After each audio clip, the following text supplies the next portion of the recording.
Dang it, YouTube. Just when I thought we had things working properly.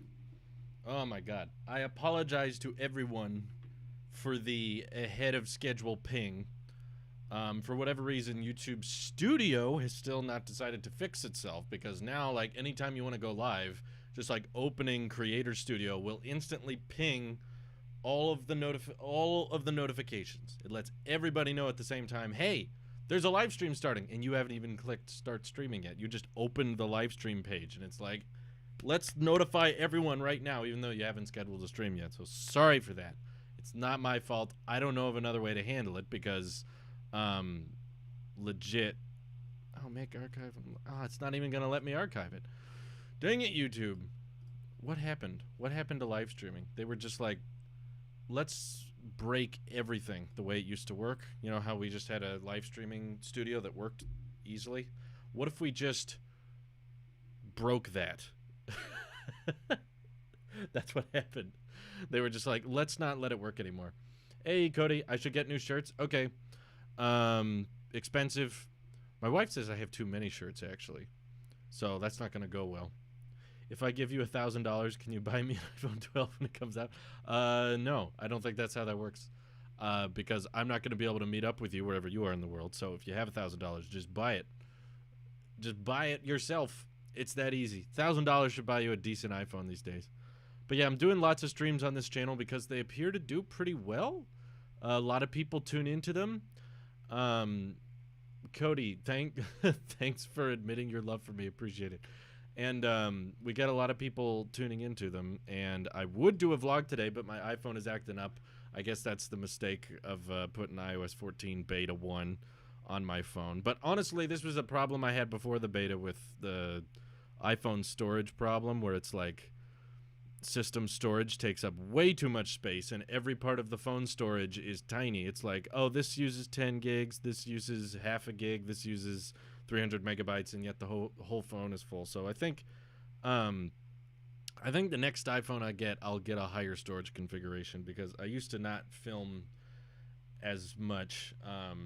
I used to not film as much as on my phone between like the podcasts and stuff, and now I'm filming a ton of stuff on my phone. So it's not even the photos and camera app though. It's still system that just takes up an insane amount of storage. So I don't know. Let's see. Do you think the Pro iPhones this year will get promotion? No, I honestly don't. They should though. I don't think they will though. What did the bot in your server say? The Talks channel uploaded a video?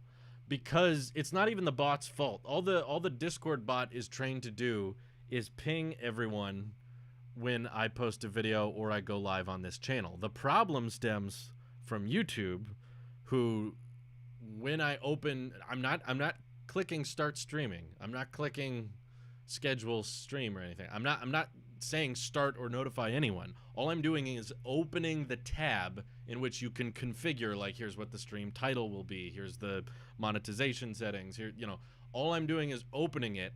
And as soon as I open it, YouTube decides ping everyone at the same time, including subscribers, and then that makes the Discord think, you know, treat it as if he basically just posted a video, which just confuses all of the notifications for everyone. It's a big, big mess. So it's been like that for several months now, and YouTube has still not fixed it. So that's fun. Oh my god. Most Android phones are getting 120 hertz, so why is Apple struggling with implementing that on OLED screens? Well, Samsung is the one making the screens, so it's not it's not just Apple. I think it's a delicate balance of color accuracy and battery life, because I know 120 hertz is not friendly to your battery. So there's also a severely lower price to these iPhones compared to all of their all the Android competitors. They may have 120 hertz, but you're going to end up paying quite a bit for them. So yeah, it is mostly YouTube's fault for the ping. Hey, Dad's in the chat. Thanks for tuning in, Dad. Welcome to the live stream. Welcome, welcome. Sorry for the bot setting everybody off. Hopefully YouTube can get their stuff together, but it doesn't sound like they are, because essentially, I know I've ranted about it in the past, but they're really, really pushing this YouTube Studio redesign thing, where they've just kind of redesigned the whole website side of things for creators, and it's not better. It really isn't. They've just kind of complicated everything, it's just change for the sake of change, and it doesn't add much. It really just made it more complicated than before. And I'm usually a guy who gets on board with the newer trends, you know, when it comes to, like, I don't know, Tesla's having everything on the display and not as many buttons and knobs. I get all on board that, and when watchOS is redesigned and doesn't have Force Touch anymore, I'm like, cool, I could get on. This is the next generation thing. This is the latest in technology. I can get on board this. We do all that, but this is legit. Sometimes things are just objectively worse. Like, things are harder to find. They didn't design them properly.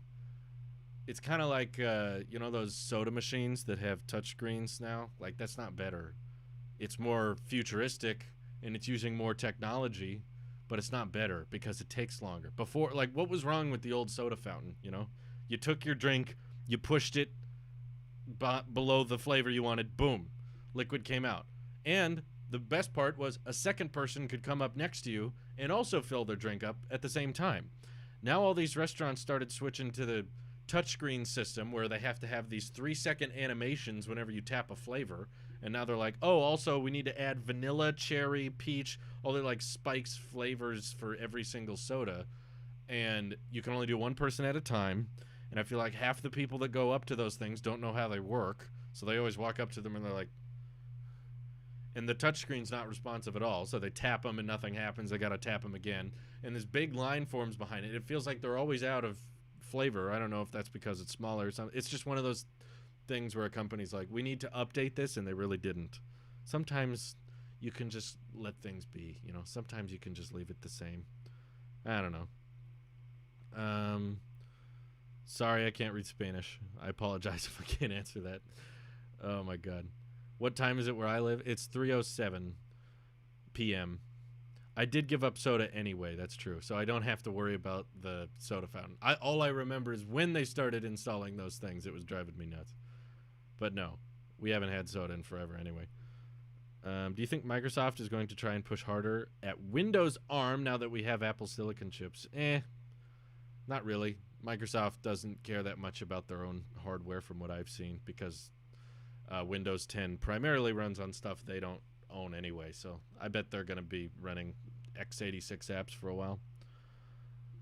My school's vending machines still have the physical buttons, so yeah. Well, good. Keep them buttons. Sometimes they're okay. If you can make it better with a touchscreen, then make it better. But sometimes they can't make it better. Yeah, it's good to give up soda. That's a good thing to give up on. Lots of sugar, not healthy for you.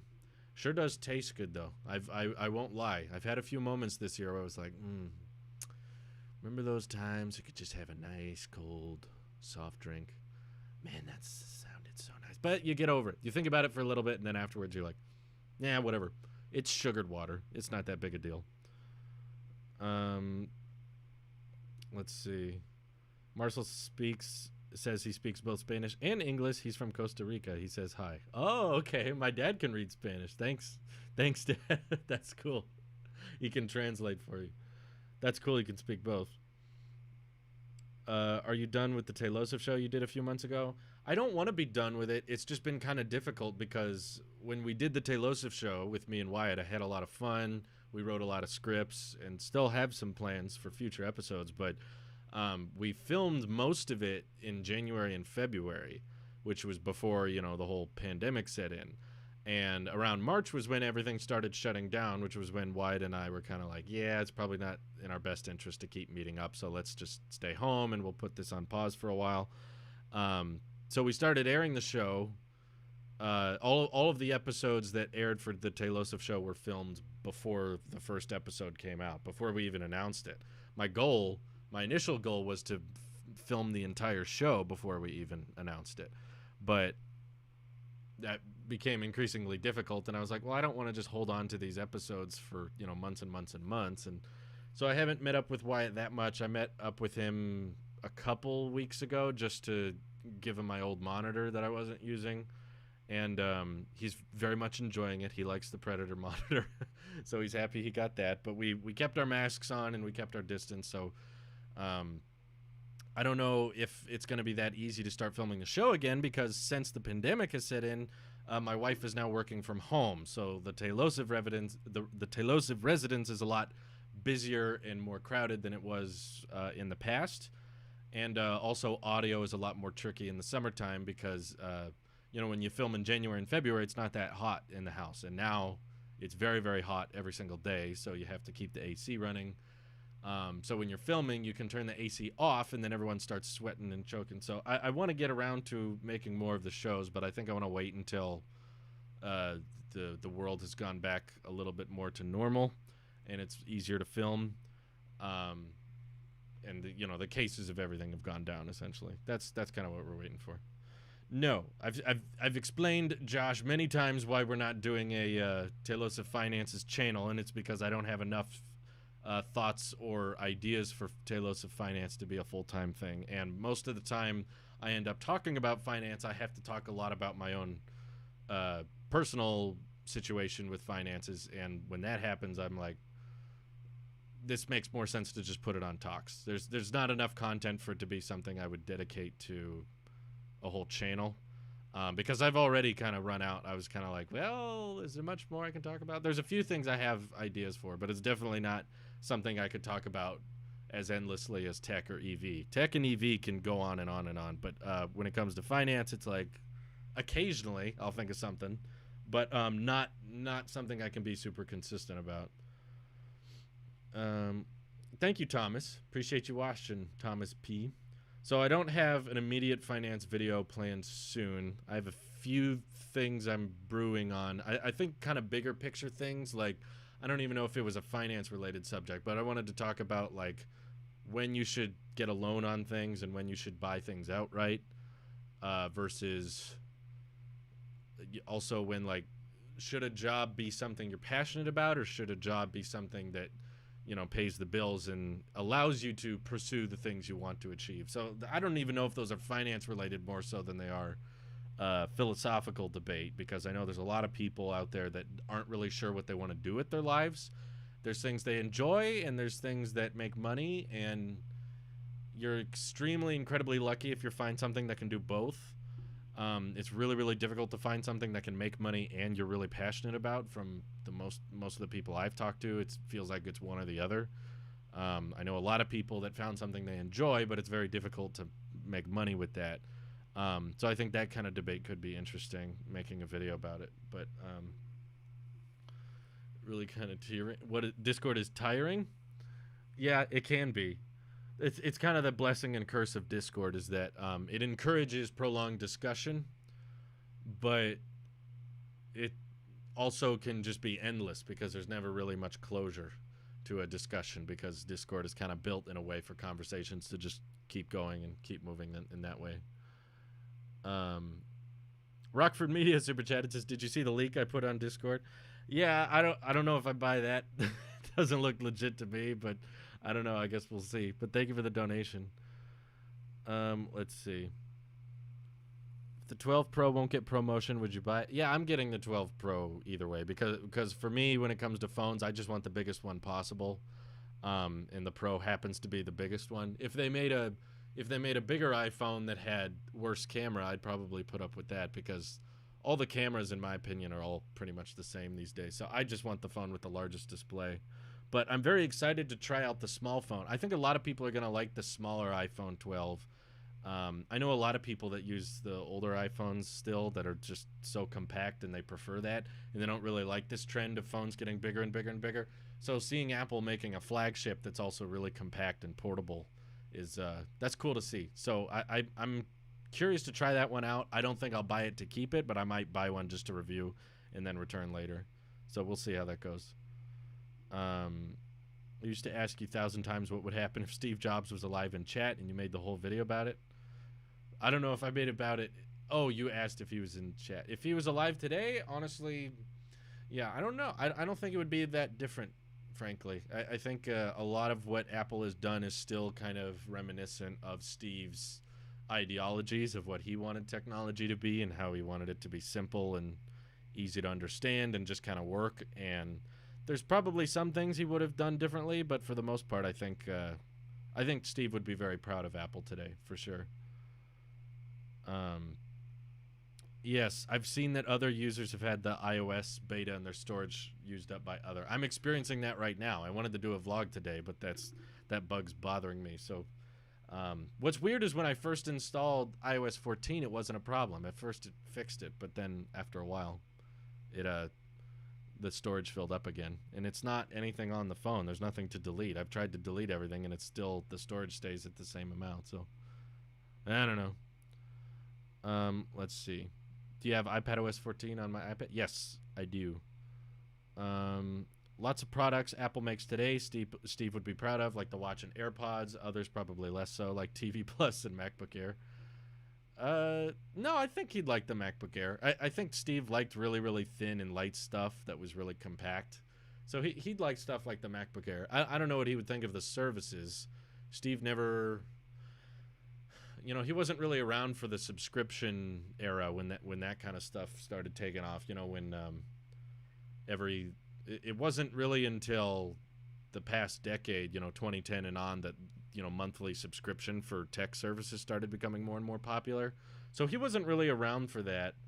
I'm not really sure if he would take it in the same direction Tim is, but because I like to think he didn't like services, but at the same time he really, really pioneered iTunes and music industry and trying to make it more convenient and easy.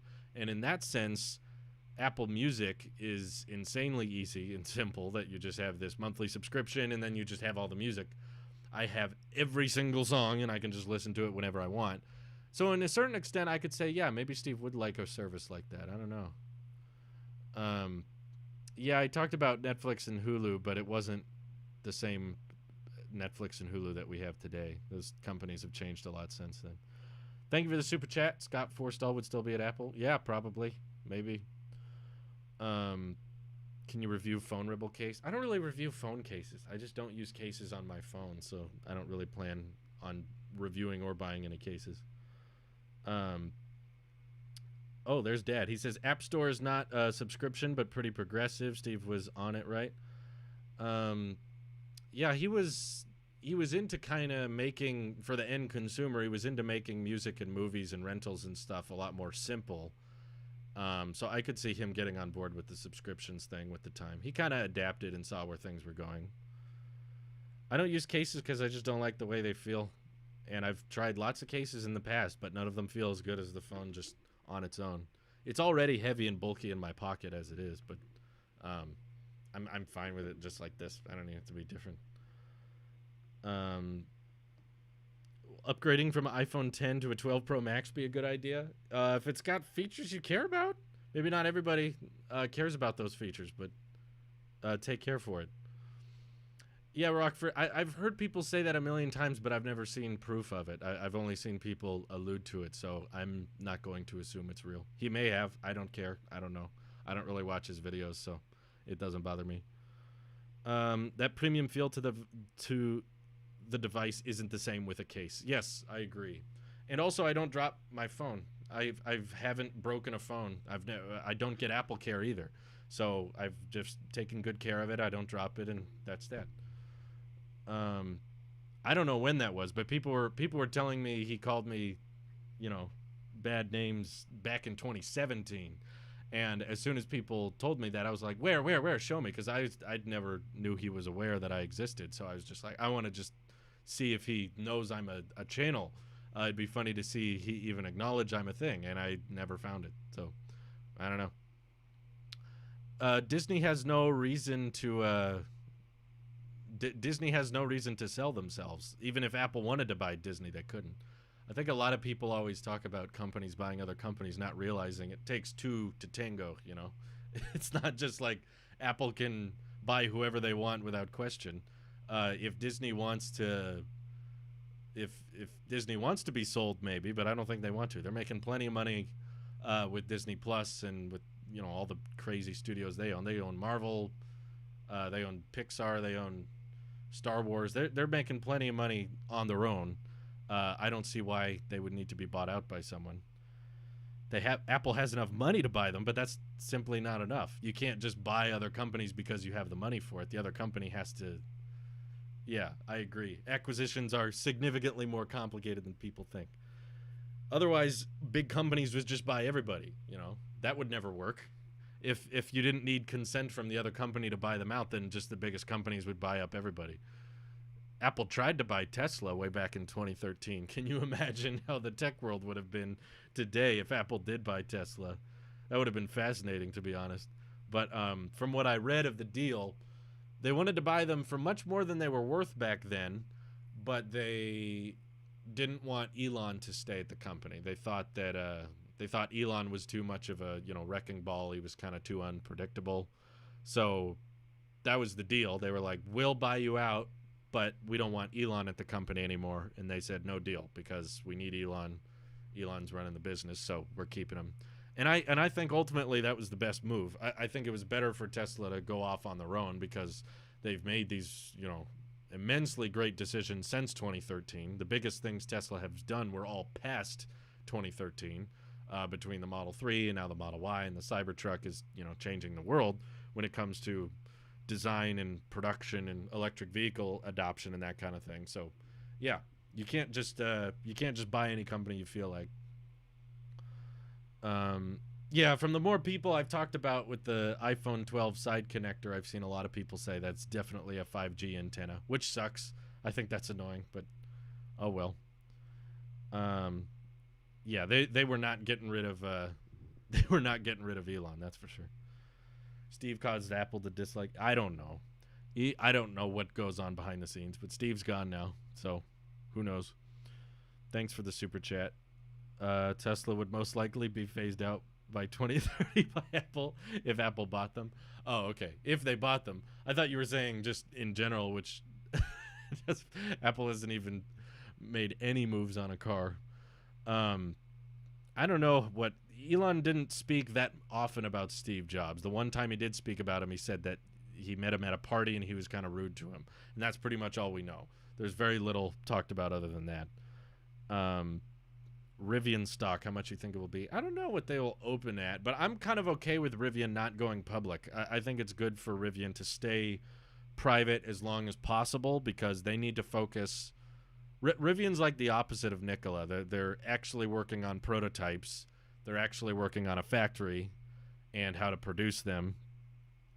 And they're not really spending much time on Twitter arguing with people about stuff. Rivian's just like acting on what they want the world to be, and they're like, we're just going to focus on getting our products out into the market. And Rivian seems to be Nikola seems to be talking nonstop about how they want to bring stuff out in the market and doing very little action. They're not acting.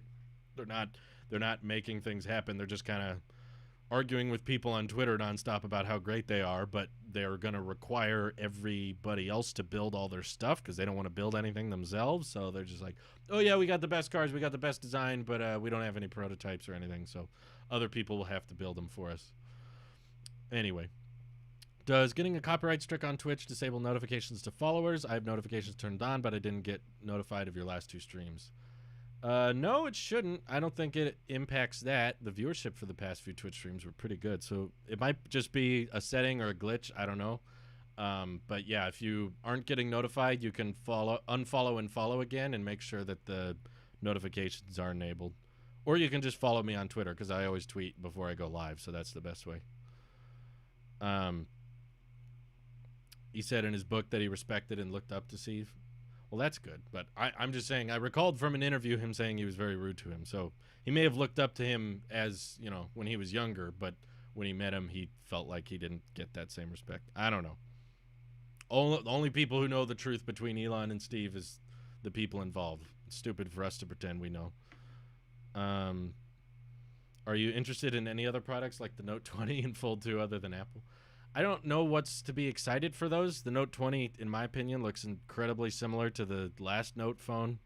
And the Fold, I just cannot get excited for foldable phones because I've tried them so many times and I still don't see the point. Every time I use a foldable, every time I try a foldable, it's just like, why? Why though? Why are we doing this? Why are we spending this much money and time on something that's like not even that helpful? So I don't know. I just can't get excited for that kind of stuff. After trying it myself, I don't understand why people get so hyped for it. I think it's just people wanting something different and new, and it doesn't have to be functional. It doesn't have to be useful. It's just different. No, I returned the Z Flip. I didn't sell it. I was done with it, so I just said, "Yeah, Samsung, you can keep it. I'm not gonna use this thing." Um, I can't find much functional use out of it. It seems like a very, very, very small niche of the market that would actually care about that kind of thing. But in the YouTube community, people act like that's the next big thing. That's where all phones are going, and I just don't see it that way.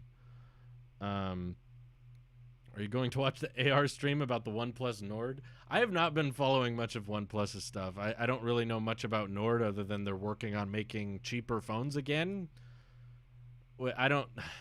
Budget phones are hard to get excited for, honestly. It's just kind of like, all right, I guess that's a good deal. And OnePlus in particular makes way too many phones every year. So in my opinion, they just shouldn't have made the OnePlus 8. They should make one flagship and one budget phone instead of the OnePlus 8, the 8 Pro, and now this new Nord series. I don't know.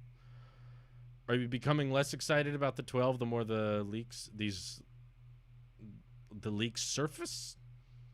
Not really. There's a lot of stuff with the 12 I'm excited to see. It sounds like they're making some good changes with it, and I'm obviously the Apple sheep, so I'm going to be more excited for iPhones than Androids for sure. But no, I haven't seen any leak that's gotten me that less excited. I think as we get closer, I'm like, okay, this is feeling real. It's that time of year again. It's coming up. It's coming up. Yeah, pretty much every year I get excited for the new iPhones. Particularly the night before. That's the sleepless night that's very hard to not think about it and get pumped for it. The night before the Apple event, it's always like, here we go, here we go. And there's always a bunch of stuff we didn't expect and a bunch of stuff we did expect, and it ends up being a fun time. I enjoy it. Let's see. If you eat a cup of coffee, what color is the wind? Good question, Jay. Red. The color of the wind is red. Jay asking the real questions. If you eat a cup of coffee, what is the color? That reminds me, I still don't drink coffee. I'm proud of that because I still see so many people online being like, you can save so much money by making coffee at home. I'm like, you could save even more money. You just don't drink coffee. Huh? Take that. Take that. No coffee. Can you be cheaper than that? I love this approach. Hey, Paul's in the chat. Yes. Thank you. Coffee is gross. No disrespect to those people who like it. Why is it that coffee smells way better than it tastes for me? I don't need to pay for coffee to smell it. Let's see. Does any family members use Android or old iPhones? Oh, yeah, for sure. I know pretty much my whole uncle's side of the family uses Android. Well, not all of them. My uncle uses an Android. My cousins, both my cousins use Androids. I think my other uncle also uses an Android, as does my aunt. There's a lot of Android users in the family. It's not a problem. People act like because I talk about Apple products, that means if I see someone in the real world that uses an Android, I just like, I just freak out. It's not. That's not the point of the tech channel. The point is that you can use whatever you want and whatever works best for you, and that's how people behave in the real world, is that we don't really care what other people use as long as it works for them. Yes, it's a Graham Stephan reference. Exactly. Of course it's a Graham Stephan. He loves his iced coffee. He talks about that so much. All we drink is good old-fashioned water because that's what your body wants. When you're thirsty, your body doesn't want coffee. Your body doesn't want soda. It doesn't even want iced coffee. It doesn't want caffeine. What it wants is water. That's all your body needs. You can live a long time just on water and food. Pretty much indefinitely, as long as you have hydro homies. Now my dad is saying he's going to need some coffee. All this talk of coffee has made me thirsty for coffee. I was wondering if you knew when John will be back on YouTube. No idea. I've not heard from him at all, so I have no clue when he plans on coming back.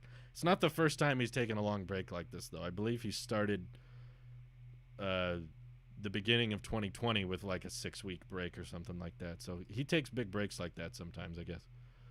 Do you prefer tea or coffee? Tea is superior, in my opinion. I really don't drink coffee. I don't drink tea either. There were times when I was younger that I used to make tea in the morning, but I just realized I wasn't really enjoying it that much. So That was a long, long time ago. I think that was like elementary school. I used to make tea in the morning, but that was about it. So I guess I could get on board with tea a little bit easier than coffee because I used to drink it intentionally, whereas I've never drank coffee intentionally. I've only had coffee when it was like socially awkward to not drink coffee. You know, if we were out somewhere, everyone was drinking it or something like that. But by the way, I wouldn't do that for anything. Okay, it's just coffee. It's not the end of the world. Tea has an herbal taste that I personally don't like. There are definitely some teas I have not enjoyed, that's for sure. Oh, yeah. My mom's special tea when I was sick. That's right. You know what? To make this easier for the chat, I got to moderate my dad. That'll make it much easier. I like it when dad tunes into the live streams. It's cool. It's like a one-sided FaceTime where only I can talk. Cool. Yeah, everybody's got a life out of YouTube. It's just, in my opinion, I think it's good to update your fans if you are going to be taking a break for a while. That's what I try to do, at least, because you want to avoid people just kind of spamming you nonstop on all your social media sites when oh, Paul. All your social media sites, if you just stop uploading for a long time, everyone's going to be like, what happened? What happened? What's wrong? When is he coming back? And then people tune into other live streams and ask when they're coming back. Instead of avoiding all this confusion and speculation, you could just tweet out, you know, I'm taking a break for a month or two because I am getting tired or I just need a vacation. And anytime I've done that, anytime I've announced I'm going to be taking a break for a while, the fan base has been incredibly understanding.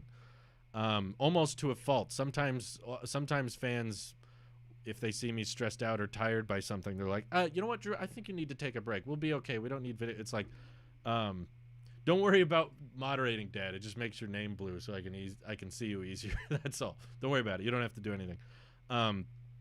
It's a whole lot easier, in my opinion, to announce that you're taking a break than it is to just stop uploading and everyone else has to ask other people where you are or when you're coming back. So yeah, I just think that's easier.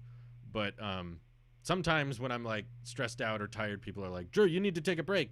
And I'm like, look, I know it's very, very easy for you guys to just stop watching 5-minute videos once a day.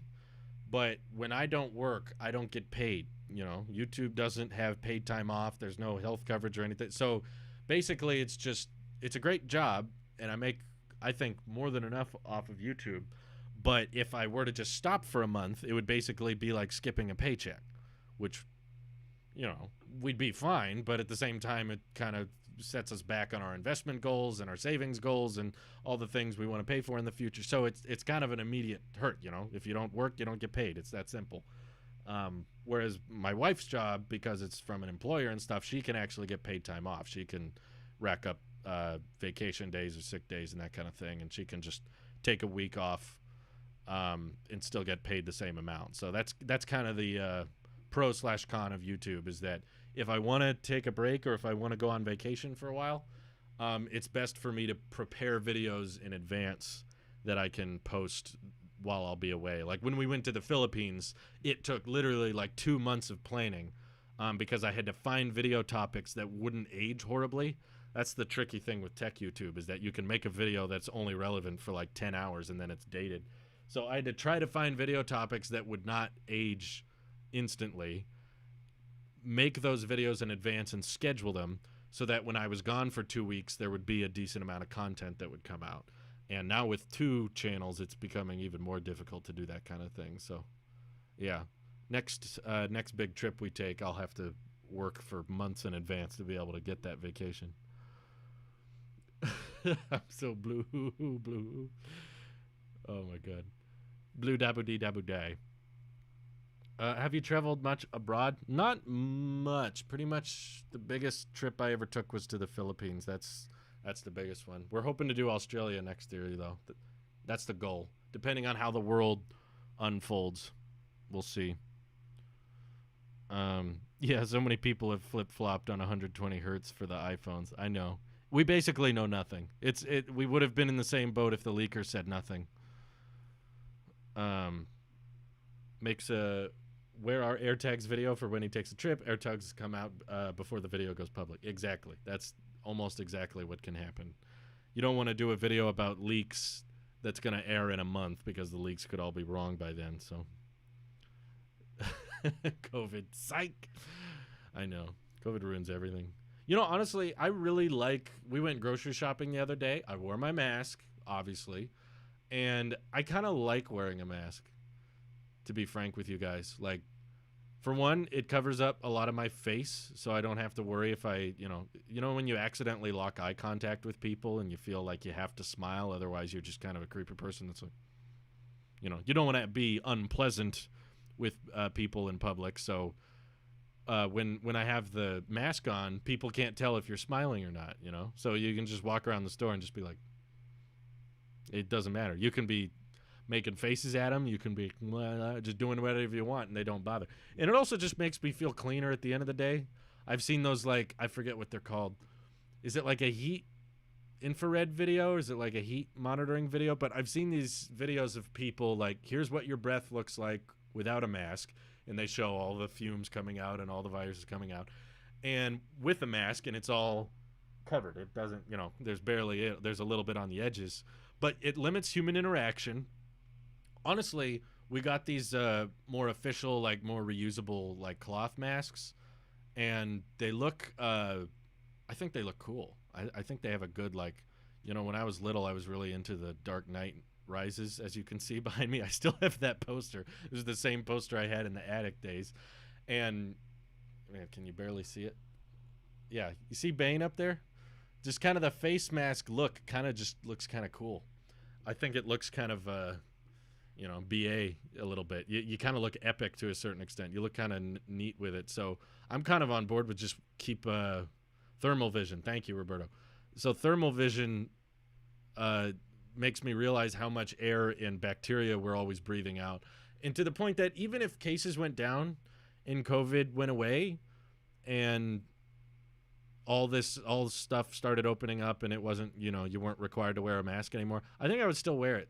I think I just keep it around just for the sake of I feel better, I feel cleaner, and I think it looks cool, and we can limit human interaction. And because of the pandemic now, people can't really question you. We've gone to a few, occasional gatherings and worn our masks, to be safe about it. But people aren't, like, judgy about it. They're just like, oh, they're being careful, they want to be safe. So I'm all for being safe, and I just think the masks look good. I like them. Think about the mouth germs get spread when you blow on a birthday cake. Oh, I know. It's horrible. I'm trying to remember the last time I blew out candles on a birthday cake. I don't think we've done that for my past few birthdays anyway. The mask increases the eye's intensity, so those who have nice eyes, this is your time. Yeah, it kind of does. It kind of does put more emphasis on your eyes.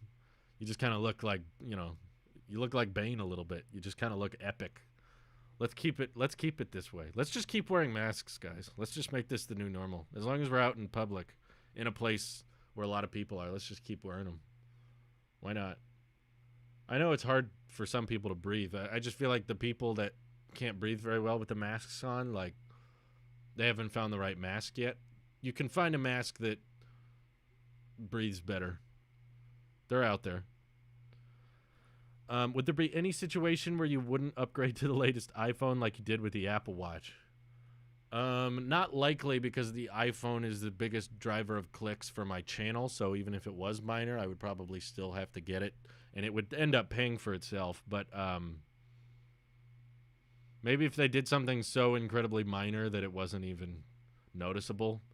Like, that's what I noticed about the Series 4 and the Series 5, is that the design was so dang close to each other that, like, people watching my videos can't even tell if I have the Series 4 or the 5. They have to ask, is that the 5 or the 4? So I guess you could tell from the always on display, but I said in my review I would turn that off anyway. So this could be a Series 5 just with always on turned off. So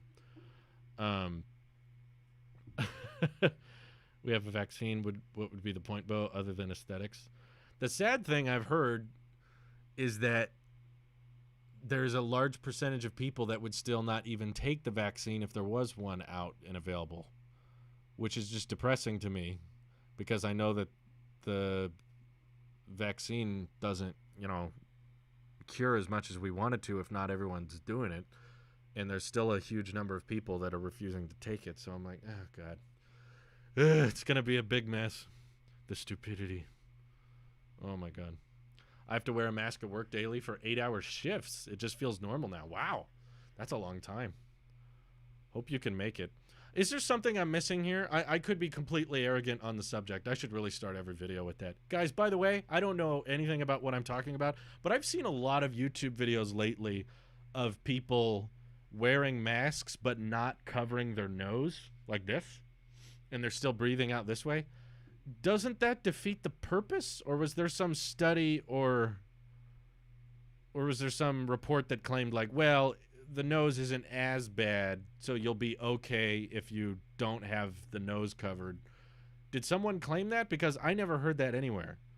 Like, I always heard that if you weren't wearing the mask over the nose, you were kind of defeating the whole purpose of wearing a mask at all.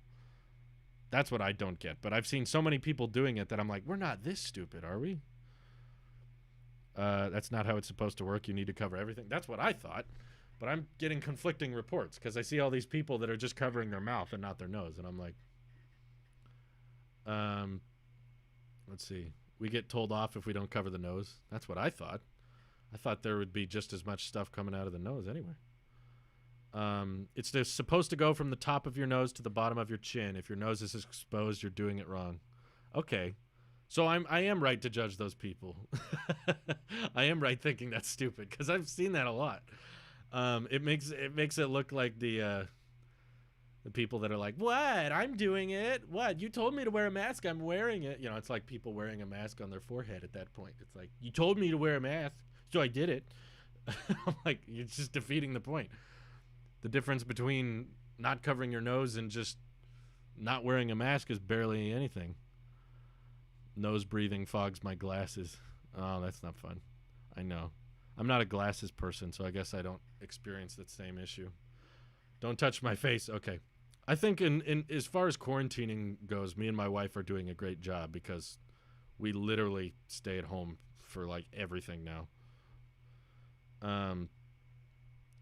Let's see. I was somewhere. I think it may have been the grocery store, and one of the employees chewed someone out for not covering their nose. Okay, that's good. Okay. I got it right then. I got it right. My mom and I debate constantly about masks and vaccines. Oh, no. Oh, no. No, I don't have a Tesla. Man, if I had a dime for every time someone asked me that question, I could afford a Tesla by now. Man, the question comes out a lot. I love how common that happens in EV videos because I talk about Tesla a lot, and people are just like, so did you get one? Did you buy one yet? And I'm like, have you guys watched any of these EV videos? Because none of them involve my experience or me claiming here's what driving a Tesla is like. It's all just news. Everything related to the EV channel is just talking about what they're doing. I mean, it'd be one thing if I was pretending I had one and I didn't, and I was like, see, I think they should change this, or you know what every EV channel does that I'm not doing is recommending accessories. You know, imagine if I was like, hey guys, check out this screen protector for the Model 3, or check out these floor mats, and I didn't have one. That would be one thing. But the fact that it's all just news coverage and people expect me to buy a Tesla so I can talk about news, I don't see the point in it. But a lot of people just feel like it's wrong that you shouldn't talk about electric vehicles if you don't own one, which, okay, just don't watch my videos, I guess. But I've been fine without it. I've had very, very much success with EV videos without an EV, that's for sure. In fact, I've done several videos where I've been hands-on with Teslas, and they didn't do as well as the news videos. You know, I did a hands-on Model Y video, I did a hands-on Model 3 video, and neither of them did as well as talking about the Cybertruck and talking about the design and the market and the demand for it. So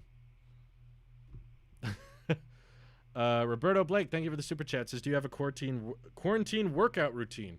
Not really. I'm pretty bad at that. There's been many times in the past where I've just been like, okay, I'm going to do this many push-ups, this many sit-ups a day, and then I fall away from it. I forget about it. But I haven't been too lazy because me and my wife have been playing tennis. I also, we played, my dad, who's in the chat, and my mom, right before they left on their trip, we played a doubles game of tennis with them, and they beat us. They're grandparents, guys. We got beat by grandparents. So we're not good at tennis, but we do play it a lot, and I'm slowly catching up on Louise. She says I'm getting really good, but I have yet to beat her in a game. So I'm getting better. I always feel my heart pumping, and I'm sweating like crazy by the end of it. So I've lost weight. It's athletic, and it's good for me, but it's not really a routine or of any kind. It's just like every other day we just play a bunch of tennis. I'll officially be the next Boris Becker. You can get the facts from the other 11 million videos that are on YouTube from people that own a Tesla. That's the interesting thing. I like talking about this because I find it fascinating. But the reason I find it fascinating when it comes to owning a Tesla versus making EV videos is it's the complete polar opposite of what you'd expect. I know this because I thought the same thing that so many people believe. So many people were like, well, clearly you would only watch videos about Tesla so you could hear someone's experience about driving a Tesla, right? The truth is, you run out of things to talk about very quickly. I know this because Tailosive EV has surpassed a bunch of EV channels that have Teslas that have been around for years. They're not new. Tailosive EV, in the grand scheme of YouTube, is a very, very new channel. There are tons of EV channels that do better that don't own one, which I think says a lot about the content, because it's like when it all comes down to daily videos and posting more regularly, you actually run out of things to talk about with a Tesla very quickly, which is why, yes, it's my dream car. I hope to get one. I hope to get one day. I would love to have one, but acting like it's crucial or that I need one is ridiculous, because here's how many videos you can get out of buying a Tesla. Okay. Delivery day. Oh, no. Let's milk this a little harder. Order day. The day I ordered a Tesla, okay? That's one video. All right, this is the one I ordered. Here's the configuration. Here's what it cost. Maybe you can do another one about more in detail on payments and how much it costs or something like that. Maybe. That's a maybe. Okay, delivery day.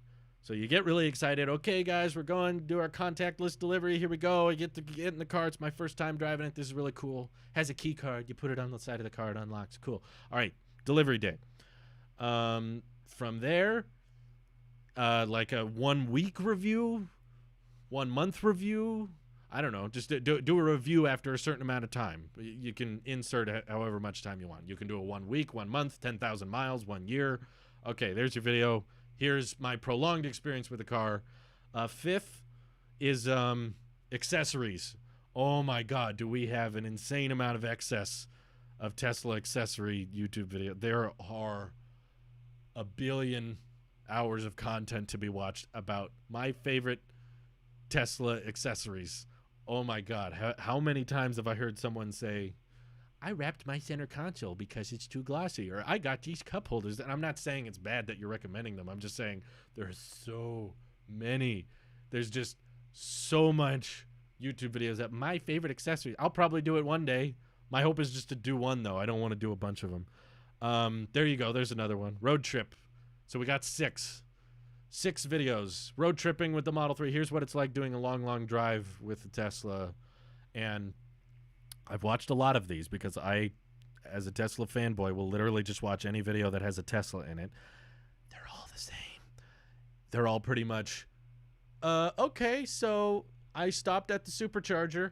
I grab the plug and I plug it into the car, and now it's charging, and we wait. 40 minutes later. Okay, we're done charging. Back on the road. Time-lapse footage of driving. Okay, done. There's the vlog. There's the Okay, so road tripping wasn't that bad. You do have to stop a little bit, but supercharging's kind of fun and comfortable, so whatever. Autopilot makes it so easy. Okay, we've hit it to 6. What's 7? Everything wrong with the Model 3. Okay, things I would change, and all those videos are framed the same way. I still love my car. It's my favorite car, but there were a few things I wish they were changing. So we've pretty much milked it. We've got all the basic stuff you can make off of buying a Tesla. And if you do daily videos like I do on the Tech and EV channel, you've made a week's worth of content. Basically, buying a Tesla guarantees you about a week or 2 worth of videos if you do daily. Maybe you can tack in some other ones. You know, I broke my windshield, Tesla repair, Tesla service. I got a flat tire, that kind of thing. It's kind of funny to see a lot of YouTubers do that because it turns into, I'm going to see if this video I make about a problem I had with the windshield or with the tire, if that can end up paying for the repairs. Thank you for the super chat, Rockford Media. It says, what would you do if I gave you a Tesla? I wouldn't want you to because I'll get it myself. I don't want it to be a gift. Wait for something to break. The Model 3 sucks now. There you go. Right. There you go. Oh, what is he saying? A travel log, a road trip Tesla video. Yes. What do you think about the new bill in the United States where it's going to require Apple to have backdoors into their operating system?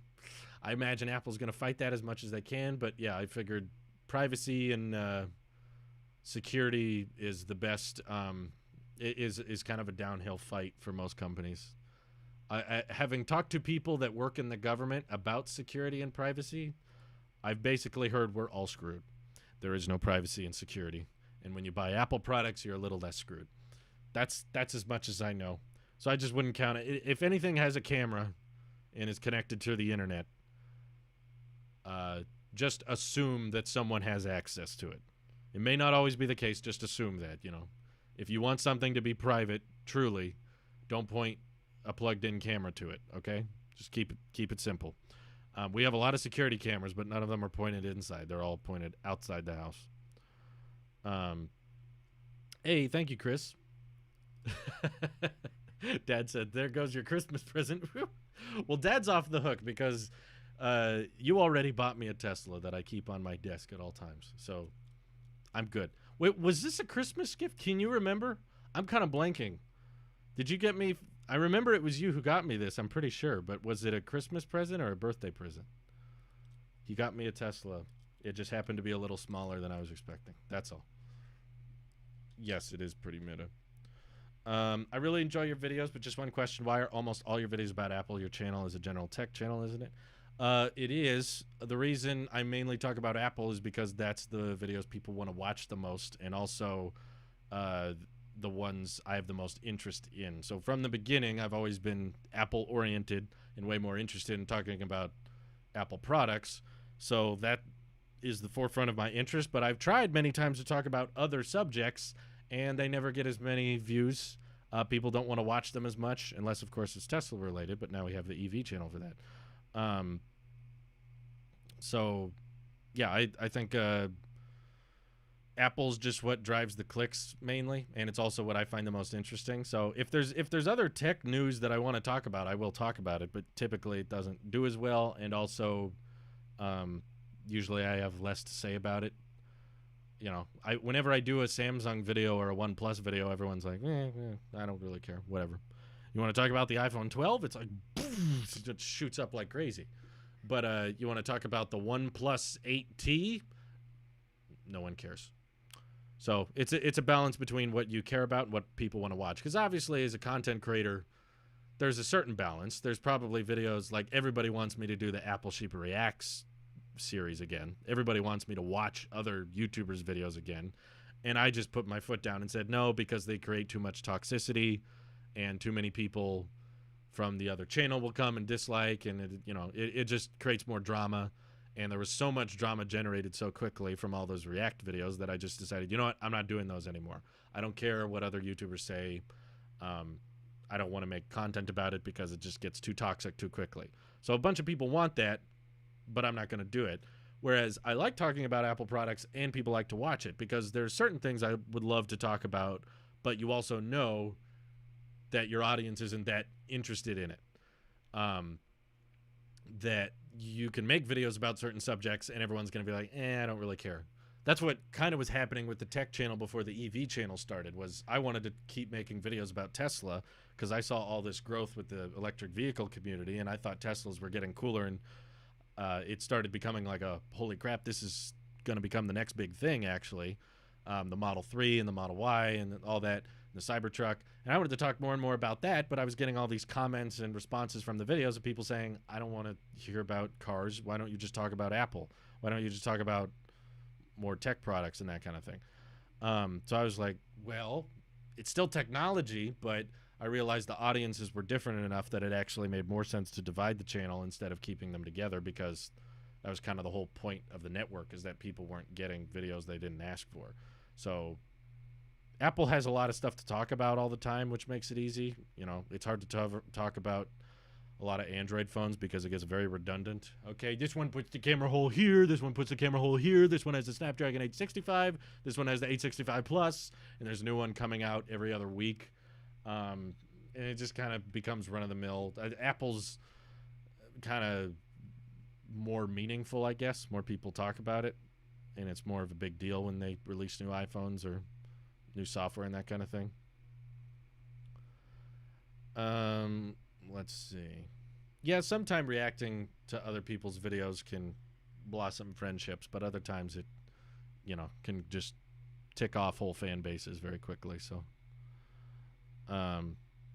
here's the brilliant idea. Don't watch it then. Yeah, you can't tell people to do that anymore. I mean, you can. They just don't like it. How many times have I made videos and people just comment, I don't care, you know? It's like, why did you click on it? You know, it's like going up to, I think Ricky Gervais had a bit about that. He said it's something like walking up to your neighbor's house, knocking on their door and ringing the doorbell, and when they answer it saying, I don't want to talk to you. That's the comparison. It's like going out of your way to tell someone that you don't want to spend time with them. It's like, just leave it alone then. Just drop it. Why bother? What kind of security cameras do I have? We have a lot of, what are they called? Cloud cameras. Amazon cloud cams. They're very easy. They're very simple. You just plug them in, and you can view them remotely from your phone, and they can ping you whenever there's motion detected, which is nice. And they record motion, so anytime something goes in front of them, they document it, and you can watch it later. And I'm not even an Amazon Prime member, and they still save all that data, so it works pretty well for us. Like when I leave the house, it automatically pings me if any motion is detected. It's not HomeKit compatible. I don't think so. I think I bought them before that, but we can basically see every part of the house outside. There's no blind spot or anything, which is nice. So yeah, they were pretty cheap. I don't really use Siri shortcuts, no. They clicked on it because, like any YouTube video, the thumbnail entices viewers.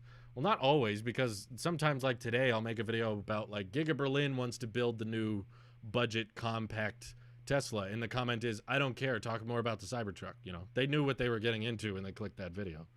They're just mad that it's not about the subject they wanted. Or if you talk about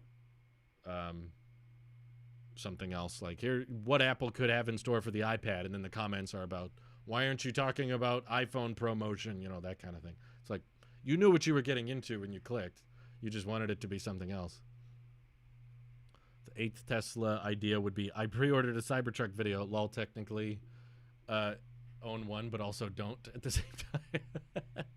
Reserving the Cybertruck is like one of the easiest things ever. A fully refundable $100 reservation? Whoa, this guy must be serious. Yeah, I don't get it. No, I don't have a need for Amazon Prime. I had it for a while and just realized I wasn't using it, so we stopped paying for it. Oh my god. Do I like the PlayStation and Nintendo Switch? I really like Mario Kart. No, I never really was much of a gaming person growing up. There were some games I played on the Mac, but that was about it. I never had consoles really growing up, anything like that, so I was just never really understood the obsession with Nintendo and Mario and Zelda and Animal Crossing or anything on the PlayStation. I have an Xbox, but I'm not using it. I used it for a while and just kind of got bored with it, so I'll probably sell it or give it to someone. I don't know. We'll see. But yeah, I've just never felt that attached to much gaming, so I don't do it very much. I heard people say The Man in the High Castle on Amazon was great. My dad watched that for a little while. I think he lost interest in it, though. I just don't order that much stuff on Amazon. That's the problem. I barely order anything these days. I think we ordered like 4 things last year. It's like, okay, you got to wait 3 days instead of 2. What was the reason Talos of Gaming was made if you don't play games? Well, basically, when Talos of Tech was born, the whole network of channels was made. I made channel for pretty much anything because I was like, okay, no one's watching the regular Tailosive channel, so I'm just gonna start making all kinds of videos. I do casually play games, but not that much. So I was like, okay, I watch some gaming YouTubers. So I was like, I'll do a gaming channel, I'll do a movie review channel, I'll do a tech channel, a music channel. I made everything at the same time. It wasn't like tech started first and then I moved into everything else. It was just like, I'm going to make as many channels as I can and start posting content to them and see which one takes off. If gaming took off, I would have become a full-time gaming YouTuber. If movie reviews took off, I would have become full-time movie reviews. It just so happened that tech took off, that became what I was known for. And I was like, cool, I can talk about tech. I like tech. So I started gaming just as a way to be like, let's get Tailosive out there. Let's become discovered. Let's get more eyes on the network. So it wasn't really made with the intention of, I'm a hardcore, professional gamer. I'm going to play games all the time. It was just like, let's see what works. Glad you sold your servers, Rockford. Good luck with that. Thoughts on TikTok getting banned? I'm really confused by that. I don't use TikTok much, so I'm not really that upset about the idea of it. I know a lot of people who do, though, that would be upset, so I guess that sucks. But I'm hearing there's some kind of privacy because China owns, the Chinese government has direct ties to TikTok. So somehow, what I don't understand, though, is what is the Chinese government getting from that social media? Are they like copying? Because I know they were reports of copying like keyboard text. So, like, if you were typing, the TikTok could analyze what you were typing. What information were they getting from that they think we need to ban the whole social media site from? I don't know. I think it's kind of weird. But I don't know. What kind of data? It's just a bunch of cringy people dancing to music. What is the Chinese government going to do with all that? I don't know. They track your location? Great. What is the Chinese government going to do with our location? I don't know. I need to know someone in higher ups that can explain to me what the privacy and security concern is, because I don't know what it is. And yeah, I know they lied several times about collecting clipboard data, but again, I just don't know what are they getting from the clipboard data? What are people copying, pasting on their iPhones that the Chinese government was getting access to? That I don't get it. Facial recognition? I don't know. I know very little about it. Let's see. Tailosive jets, dinosaurs, and mountain biking might have taken off. That's true. Dad knows all the phases I went through as a kid. I was into jets and airplanes for a long time. I was into dinosaurs for a long time. You know what's sad about dinosaurs is the more I read about them, the more disappointing they sounded. Those dang paleontologists are not good marketers. That's why Jurassic Park actually made perfect sense, because dinosaurs would not be like that. That's how they got away with it. Is they were like, dinosaurs weren't the same thing as what was at Jurassic Park. They were just genetically modified theme park monsters, because the theme parks made animals that they thought dinosaurs would be like. When in actuality, the more we read about dinosaurs, it's like, oh yeah, the T-Rex could barely run. He could max out at about 8 miles an hour, and then he would get too tired. In fact, he probably didn't even hunt. He probably just ate animals that died. Also, they all had feathers. Probably had wings, not skinny little arms. They're all just kind of big chickens that ran around for a while and then died. It's like, the more you hear about them, they're like, oh, by the way, they didn't roar. Dinosaurs didn't roar. They actually gave more of a chuckling type sound. So all these thematic images we have of dinosaurs being these, the term comes from lizard, a scary lizard, or something like that. The Tyrannosaurus is a tyrant lizard. All these scary, like the Rex, the king of the dinosaurs. He's just big, lazy, fat, feathery chicken. You hear all about that and you're like, okay, well, that's not cool, I guess. The more you think about it, you're like, oh well. terrible lizard. That's what the term comes from. And now the more we've read about them, they're like, oh, these aren't lizards at all. Also, like Spinosaurus, they literally found like 3 bones from that thing and then filled in the gaps and made it the Spinosaurus. Like in Jurassic Park 3, this like giant snout and it's like huge. It's got this giant spine on its back and it can swim and it's got these big arms and it roars and rips you apart.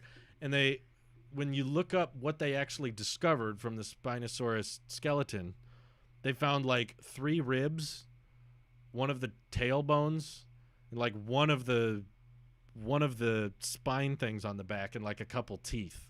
And then later on found out that it was probably just some kind of alligator. It wasn't what people thought it was at all. It's like the more you read about it, you're like, oh, okay, well, it's not that cool, I guess. It was probably just like a really prehistoric, really, really old crocodile. That's it. That's all it is. But, movies make them look cool. I really didn't like the most recent Jurassic World movie. I liked the first one, but the last one, there wasn't really any redeeming parts to it. It was all just kind of stupid. But, yeah. Collab with Red Letter Media. That's the thing. I love Red Letter Media. I watch all their videos, and I think that they're my favorite YouTube channel ever. But I know I've been watching them for so long. I know their personality very, very well. I know what they like, and I know what they don't like. And I know from watching them for so many years, I've been watching them since before I even did YouTube. I know from watching them that if they met me, they wouldn't like me. They wouldn't like what I do. If they were introduced to me, they would be like, so wait, this moron talks about tech products on the internet all day? What a waste of time. He just defends Apple products on the... Like, I know how they think and how they react to things like that. And I know they would have absolutely no interest in collabing with someone like me. So I would never expect them to allow a collab of any kind. So that's why I wouldn't try it. I just enjoy being a fan and watching their stuff. A dinosaur lore channel would get a lot of views. Maybe, but I'm not going to put the time in for it. I don't got the time for it now. No, there won't be there doesn't need to be a Tailosive channel for everything, guys. I was just thinking, because I've been watching a lot of... Let me shout out a few, by the way, right now. I've been watching a lot of space channels right now. The reason I'm bringing this up is because I don't plan on making space content, and I want to make a point that there are certain genres and there are certain types of videos that I just want to be a fan of, and I just want to watch. I don't need to make them myself, because I've watched so many different space channels now that I'm like, I could never do this better than they can. They're so great at this. They're so cool at this. And they're so great at picking down the details and breaking things down to be more understandable that I'm like, why would I even try? Why would I add to the noise? I can't do anything to it. Everyday Astronaut is obviously a big one lots of people know about. But another great one is SpaceX Centric. I love his breakdowns. He's really, really good at just keeping you up to date with SpaceX and the news and what they're working on right now. Same with What About It? I think he's from Germany, but special shout out to him. His channel is just called What About It? ? Super underrated. His videos are well made, well edited. He only has like 78,000 subscribers. He needs way more than that. He needs to pass me right now. But his videos go into extreme depth, and they're very, very digestible. Even if you're not super into space and stuff, and you're not like super well versed, because I knew barely anything. All I knew about SpaceX was that they wanted to make, they want to go to Mars at some point. That's pretty much all I knew, and I've just started watching all these space YouTube channels that make really, really cool content. Marcus House is also a good one. I've watched Marcus a lot. There's another one. Where was it? I'm blanking on it. Lab Padre is a good way to keep up to date too. I watch Marcus House a lot too. NASA Space Flight doesn't really do talking videos, but they do a lot of showing you what's going on at Boca Chica, rocket development and stuff like that. But I don't stand a chance against those guys. There'd be no point. I would just be adding to the noise. I felt like there wasn't a Tailosive equivalent of an EV channel, so I felt more comfortable making Tailosive EV because I didn't feel like there were that many channels that were like regularly and efficiently posting content with like, here's what Tesla's working on, here's the new cars, here's the updates and the internals. There was a little bit going on, but not much. But these guys are already making such great breakdowns, and they're very good with how they space it and the timing and the comedic effect, and everything's great. I'm like, I can't touch those guys. They're amazing. Why would I add to that? And I don't have the time for it anyway. So I really don't have the time in the day to work on that kind of thing in the first place. So yeah, that's why I'm just keep it up, guys. What about it? SpaceX centric, everyday astronaut, Marcus House. You guys are crushing it. I'm sure there's others I'm missing, but those are the main ones I've been watching lately. Those guys are fantastic, and I wish them the best. I hope that they can become, if they haven't become full-time YouTubers yet, I hope they can become soon. Some have, some haven't. But yeah, they're awesome. So I want them to do more. Let's see. Yeah, talk streams can be about whatever we want. That's what I like about them. Let's see. Rocket go brrr. Exactly. Would you recommend getting a refurbished iPad Pro? Apple just cost $379. Yeah, sure. Go ahead. If you weren't a tech YouTuber, how would you answer your most recent Twitter poll? Would you upgrade? It's impossible to know. I've gotten that question a lot. People are like, if you weren't a tech YouTuber, what would you buy? And I'm like, what is non-alternate universe tech YouTuber doing for a living, you know? If I became like a real estate agent and I was making a ton of money, then yeah, sure, I'd probably buy the latest iPhone every year. But if I was still working at, the Mandarin Ranch, barely making minimum wage, then probably not. I would probably hang on to my iPhones for a good 2 to 3 years if I wasn't making tech videos about them. So, I don't know. Yeah, I bet RLM thinks I'm stupid. Thanks for the super chat. I doubt that. I'm sure they have no idea who I am. Although I did interact with previously recorded on Twitch for a little while. There was a few times I talked to them in live streams. I think they read my name a couple times. So I doubt Rich Evans recalls because he had to read a bunch of names. But other than that, no, I doubt they would want to collab. Because they've had like major full-time Hollywood directors offer to come on their show and they didn't bring them on. So if you are a Hollywood celebrity and you don't want to come on their channel, I have no clue why I would get on their channel. Let's see. Do you see yourself skipping an iPhone update, or are you set on buying the newest every year? The thing is with the tech channel and how I make videos is that they pay for themselves. So there's really no harm in me getting the latest iPhone every year. This phone physically is very similar to last year's phone, so I could have skipped it and probably been fine, but I get a bunch of videos that I get to make about it, so it's not insanely expensive for me to upgrade, so I can get by with it just fine. Let's see. Since there is low views on this stream, this is very continent because 110 you will be seen in comparison to larger streams. That's true. It's bizarre. I think YouTube broke notifications this time because the last YouTube stream we did here had like 600 people or something crazy. I don't know. Maybe that was a bug. And today it's much less, which I'm fine with because I like the smaller streams, but I don't know. It was just kind of weird. I probably won't get the Series 6, no. A Mandarin Ranch is like citrus. It's kind of like a smaller version of an orange. It's basically a farm. And I did a lot of work on that for a year out of high school while I was doing YouTube part-time. So I could have kept working there potentially. Luckily, YouTube took off, so I didn't have to keep working there. But yeah, it just depends on the financial situation, I guess. If I was making a lot, sure, I'd buy the new iPhone every year, even if because I was into Apple products before I made tech videos. I was still following this stuff. I was watching a bunch of tech channels, and that's what kind of inspired me to be like, you know what, I think I could do this. I think I could make my own. For a while, I thought, I don't know enough about it. I'm not going to try. But later on, when I was like, I want Tailosive to be seen and recognized by more demographics, that's when I was like, I watch a lot of tech channels. That was why I'm so nervous. If you ever go back and watch the MKBHD collab I did, Trial may be watching, always watching. When I went back and watched that MKBHD collab, I am so nervous. I'm so like frantic the whole time watching that thing because I'm like, oh my God, it's Marquez. Because MKBHD was one of the like very, very first tech channels I started watching at the very, very beginning.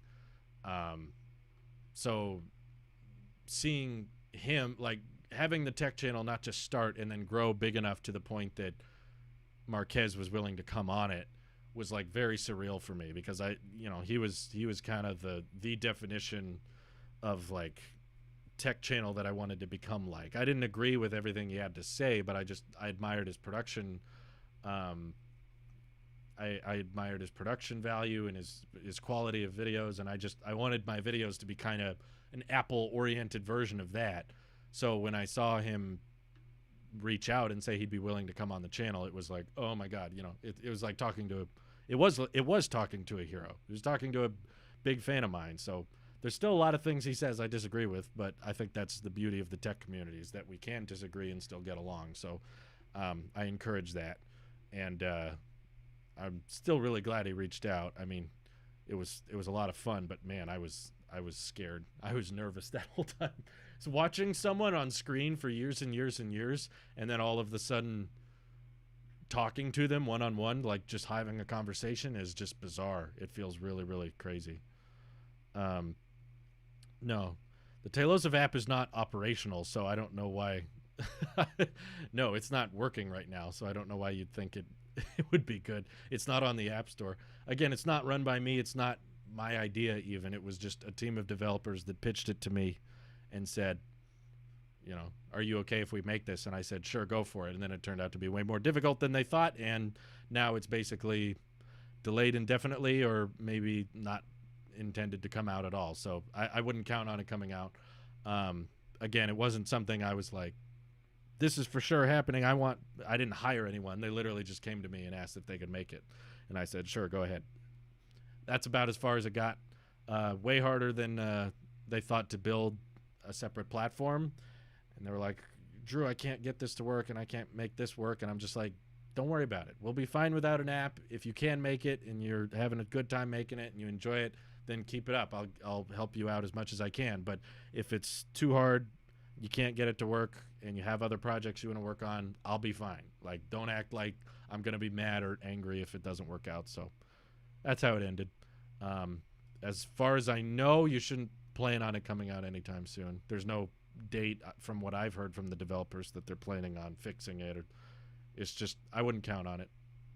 Basically canceled, I would say. It's okay. That's how I felt when I interviewed you a few months ago for my dissertation. Really, really nervous. I'm sorry, Steph. It's weird to think people see me that way, but yeah, Mandarin is spelled Mandarine. There's no J or G or anything. I'm watching someone on screen that I raised in my house. How do you think I feel? I don't know how that feels. I don't know. I kind of wonder that sometimes myself. If my kids grow up seeing their dad make content for a living, would that make them want to not become a content creator, or would that inspire them to become a content creator? I don't know. I guess it could go either way. But I've watched don't act like you haven't made videos, Dad. You made all kinds of short films and movies, and for those who don't know, look it up. Toby Erickson was on an episode of Chips when he was younger. So I got to see my dad in a fairly popular TV show way back when. So you can find it and look it up if you want. But we'll never let... He always kind of rolls his eyes whenever we bring that up. He's like, oh, man, I did it once, and everyone's talking about it. It wasn't like a huge role, but yeah, way back when. Thanks for raising me this way. Cried when I met Tim Cook and when I met him again and did not cry. Well, thanks for the super chat. I got to get going, guys. Appreciate you watching, and I hope you guys have an excellent rest of your day. This year's right on the final season of Chips. Thanks, everyone.